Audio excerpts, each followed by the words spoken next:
আপনাদেরকে আজকে বেশি কথা না বলে একটা জিনিস দেখাবো। তো এখানে একটা পানি ভর্তি বোতল। এখন আমি যদি এখানে একটা কয়েন দিই, আর তাকেও একটু ধরো তো ক্যামেরাটা।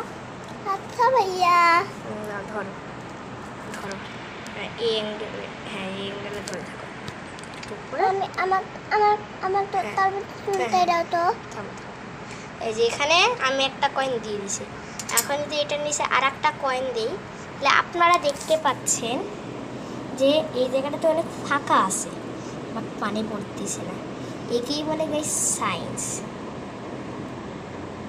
সায়েন্সে এটা আমাদের আইনস্টাইন বলেছিল এই জিনিসটা।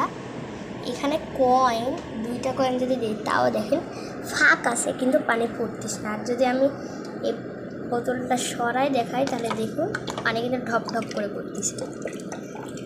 এটা বায়ুমণ্ডলের সাথে অক্সিজেন মিক্স হওয়ার কারণ। তো